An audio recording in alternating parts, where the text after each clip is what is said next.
Hello guys, just thought I'd make a quick video on weight cuts in arm wrestling and maybe the effect it's going to have. So Devon Larratt is preparing to face Oleg Petrenko for the 105 kilo world title, and he is cutting really hard. So I think he said that he's cutting. He was maybe a couple of weeks ago, he was maybe 273 pounds, I think I saw, and he needs to be 231. So that's 42 pounds difference, about 20 kilos.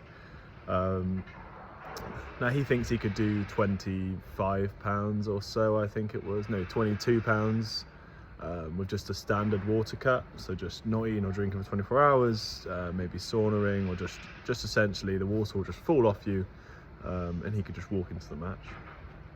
So I just thought I'd go through some of the experiences I've had with water cuts and the effect it's had on me, and try and extrapolate some results from that into what we can expect with Devon.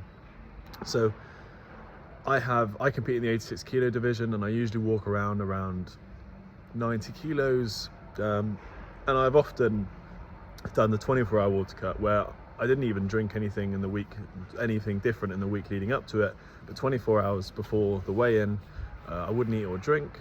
And Devon's right, the weight usually does just sort of fall off. Often I've had to go on a run or go to the sauna or something just to get the last 1 or 2 kilos off. But then you weigh in 24 hours before, you can drink loads of water, be light on the food, you don't need as much food as people think. And then you wake up the next day and you're almost peeing clear again, and you're completely hydrated and you feel fine. A couple of times I'll push this a little bit further, where maybe I've been 91, 92, and I've had to sauna quite a lot of the weight off, or I've had to run quite a lot of the weight off with sort of hoodies and jumpers, which was horrible. And I don't think I felt 100% on the day. Maybe I was the same strength, but I don't think I felt 100%. And the reason this is relevant is because what Devon's doing currently is he's not eating any carbs. He's just following a carnivore diet. So he's removed all carbs from his diet, and he's still about 257 pounds. So he's still got a long way to go. But the whole point is that these standard water cuts, and when he's done it before from 247 pounds to make the 225 division, he's been full of water, full of glycogen. So getting another 25 pounds off is not linear. It's going to be harder every single pound, and I'm sure he knows that. And only eating meat and fat for 2 weeks when you've not been used to that, continuing to do that while walking thousands of steps a day all the way up to the event, and then not eating or drinking for 24 hours, doing a full water cut, probably have to use a sauna, because it's going to be really hard to get those last few kilos off if he's already flat, if he's already sort of not got any of that stuff inside him. He is going to be absolutely destroyed by the time he actually weighs in. I think he will weigh in because he's a fighter.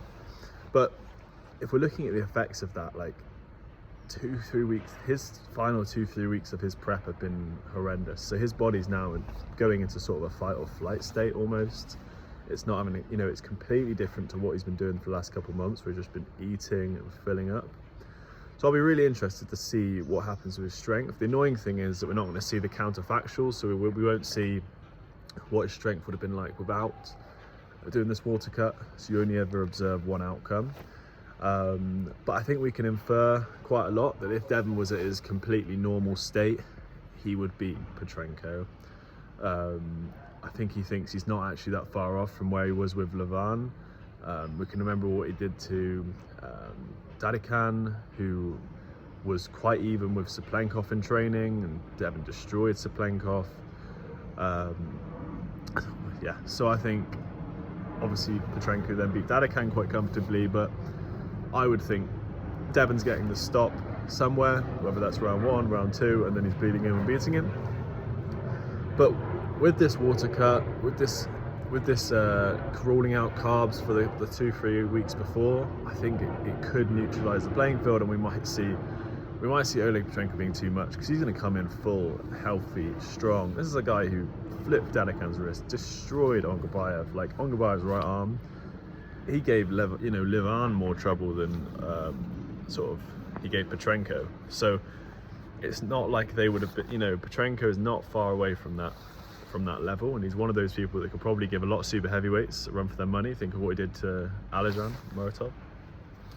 So I think that Oleg Petrenko might win this match on the basis of the water cut, on the basis of that he is the 105 kilo world champion. He wouldn't beat Devon at 115, but I think this cut is going to be too intense to then return to the table the next day and still have that strength that he's going to need to win this world title.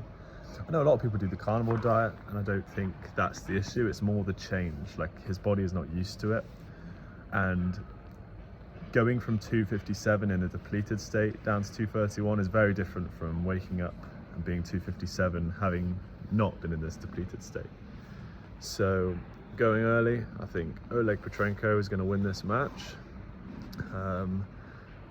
And I don't think it can be close. I don't think it is close. If Devon's close in a match, he wins it. Apart from the Gennady match, Gennady is just a different kettle of fish. But I think you have to overpower Devon, and I think that's what's going to happen with Oleg, mainly due to this weight cut. I'll be interested to see if Devon still calls out Saplenkov if he does lose. But I know Devon thinks it's hard. Devon's not going into this thinking he's going to smash him, and he knows that the weight cut is going to be a big part of this. So yeah, can't wait for the match. Make sure you all buy your pay-per-views.